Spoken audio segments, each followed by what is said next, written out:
Yes, the East Perth Royals team song, of course. I actually played footy at South Bunbury with a few blokes who came from East Perth, and every time we sat down and watched a waffle match in the afternoon and East Perth won, I used to hear that song ad nauseum. So I am very familiar with the East Perth team song. My first guest on the show this morning is the coach of the East Perth Royals, Ross McQueen. He got them into a grand final last year. They gave a very good account of themselves against Peel Thunder. Couldn't quite get the job done.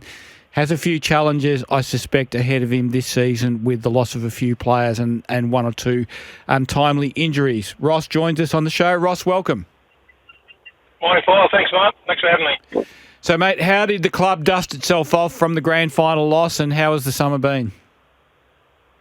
I don't think we don't really fully recover, I guess. He always hangs on a bit, but we've moved on.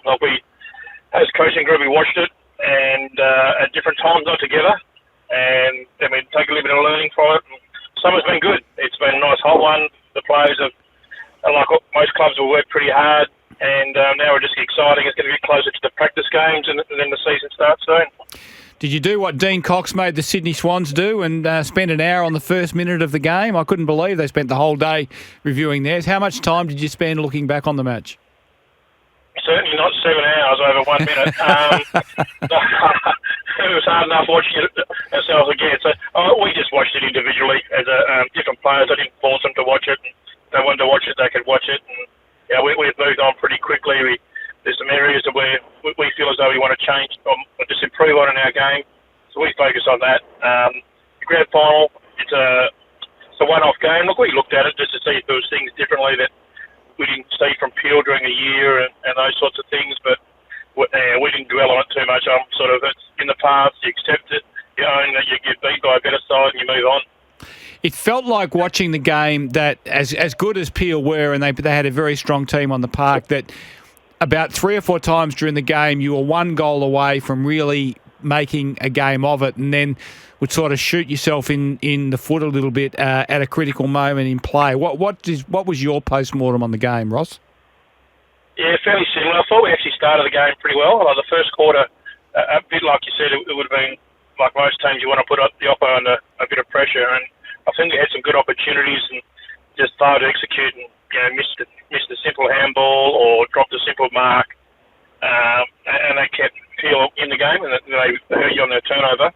In the middle parts of the game, especially the third quarter, we just struggled with, I think, the power and the strength that Peel were able to use around the contest and get it out of contest and force us into turnover. Their strength in the tackle, both offensively and defensively, I thought was a real credit to them. And then, like you said, in the last quarter, our boys, we rolled up and had a real crack at it. I think at the 20-minute mark, we kicked 2 goals forward and nothing. So we were going to have to be perfect in the last quarter to get the result, but football could be like that.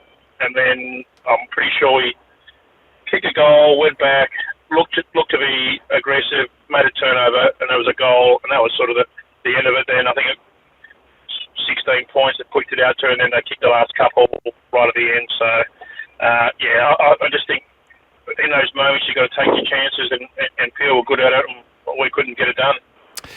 There's a couple of big manpower losses that you've suffered over summer. Obviously, Schumacher going east and also Mitch Croden going back to South Australia.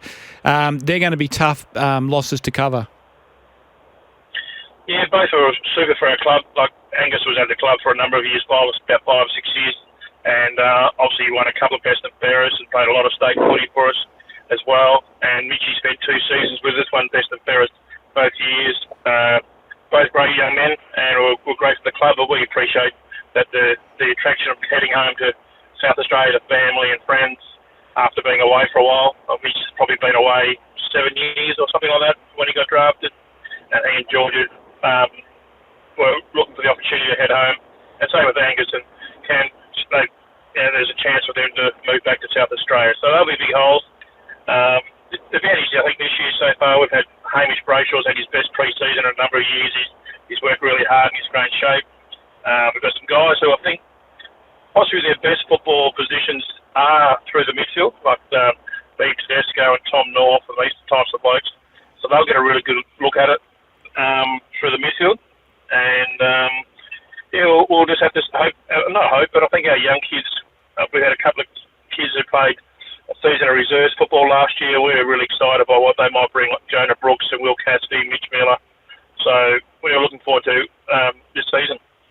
Doesn't help when you bring in a player like Cooper Stevens, who was probably going to be one of your marquee ins for the season, and he's done a knee in the pre-season.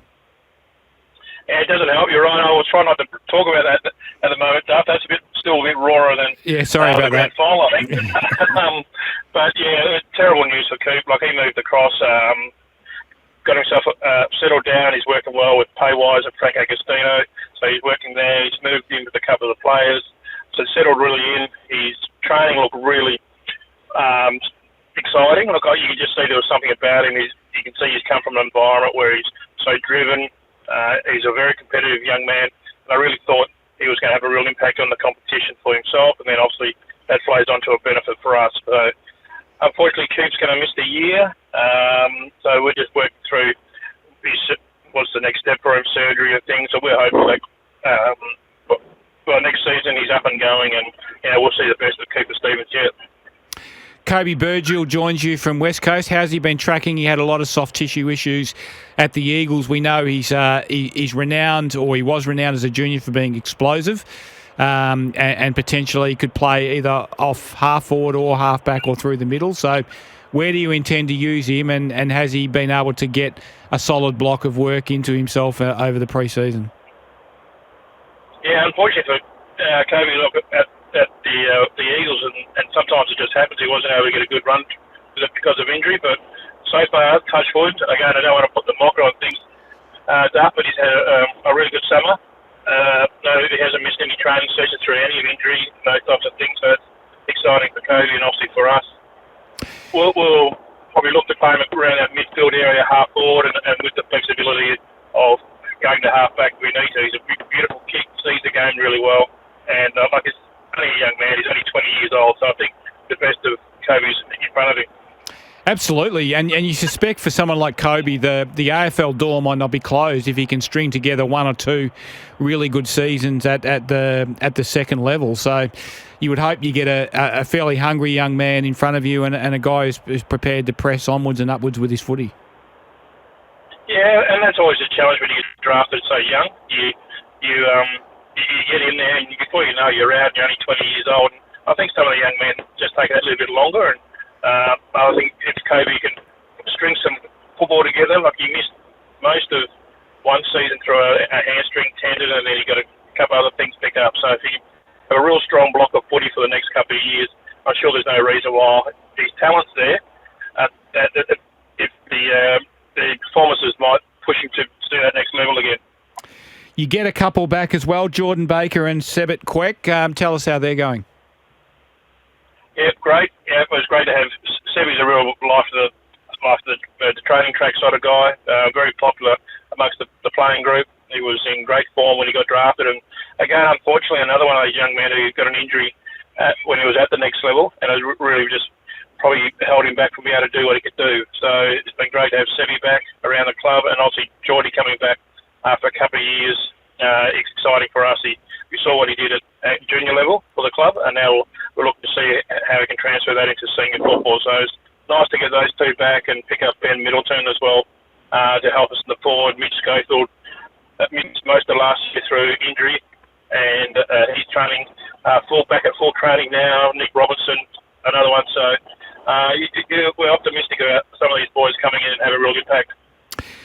With someone like Sebet, how do you use him? Because he's a tall forward ostensibly, but he's a different shape, and he's probably still maturing and growing into a really lanky, long-limbed body. So where in the structure does he fit, do you think? I think if you ask Sebby, probably in the front half. He likes to kick goals and things like that. I think Sebby actually, I think, would give you a fair bit of flexibility in terms of his ability to beat a player. He is long. Like I said, I think looking at it last night, he's at 198 or something high, but he can step players, and his agility is outstanding. But we're predominantly seeing him in the front half at the moment. Maybe push up a little bit on the ground. He built his tank a bit more when he was at Fremantle. Be able to work up to the wings, and if he can turn players around, he's certainly a hard man to catch on the way back. Scotty Jones, will he be running around for you again this year, Ross? certainly will be. Yeah, James had a really good summer also. Touchwood, a real fire in the belly, as they say, to get back there again. And we all know there's no guarantees, but Scott's had a good summer. He's training really well. He's fit. Touchwood. So yeah, Scott will lead the ruck, and obviously we lost Jed Edwards during the off season. He made a move across to Subiaco, and we hope Jed goes really well, except for the 2 times we play against him. So Scott's there, and we picked up a couple of guys, younger blokes, to support Scott if they be. I thought Scott Jones's game in the grand final was absolutely exceptional. I reckon if he'd have won, he was an absolute lay-down Mazir for a Simpson medal. Is that typical of the sort of footy he was playing for you most of the year? Because if it was, he might not have even been far away from getting a call up back to the next level. Yeah, like he's back half of the year. Like I think early in the year he got a bit of a niggle, maybe in a lower leg, like a calf or something, and that hit him for a week or two around the state time. But then these last 6 to 8 weeks was really strong for us. He's up against good players like Liam Reedy, and he just showed why Scott's been in the league now 10 or 12 years. He was on the Fremantle list for a short time. But I agree. I thought his grand final was super. And like I said, the last 6 to 8 weeks, it was really, really important for our group. And as he will be this year, he leads well as a leader in the group. He's a big man, and he carries a big load for us. The WA Footy Commission, or WA Footy as they want to be known now, they're doing a lot of work on talent development pathways at the moment. They're trying to have a different look at it and trying to get a different outcome. Obviously, you have been at Claremont and you know how, I guess, blessed that club is in terms of being able to bring young talent in with the programs that are run at the private schools in the vicinity of the club. Do you expect to get some upside out of the look at the talent development pathways and maybe be able to even things up a bit with younger players coming into clubs like yourselves away from those private school areas? It's hard, Paul. We only have limited resources here in WA, and so because we're such a large state, getting those resources to those country zones in particular and the other parts of the city is really tough. Well, as a senior coaching group in clubs, we find it really difficult to find good coaches who have the time available and the inclination to get the education so you can pass that on.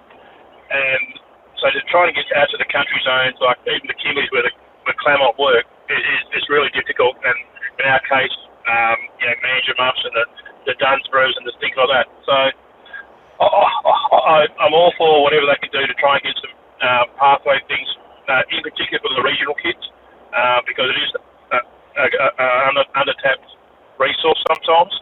But to how they're going to do it, because I know how challenging it is in Perth for us to get coaches who can give up 3 nights a week in Perth and things like that. So we're hopeful.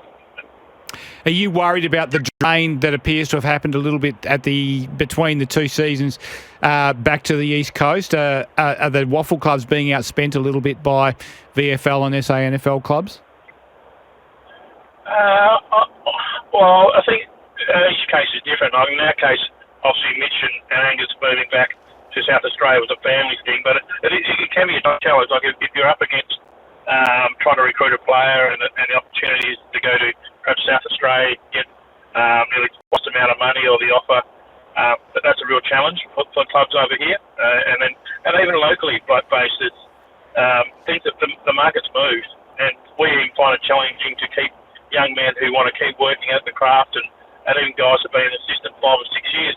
It's a taxing thing to do, and yet they get really good offers from country footies and sometimes the opportunities at amateur football. So it's definitely something as a competition, and as WA football needs to look at it, as how we can keep making our league the strongest league possible outside the AFL.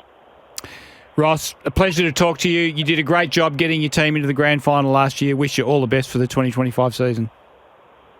Cheers, Duff. Appreciate the time. Ross McQueen, he is the senior coach of the East Perth Royals, of course, the beaten grand finalist by Peel Thunder last year.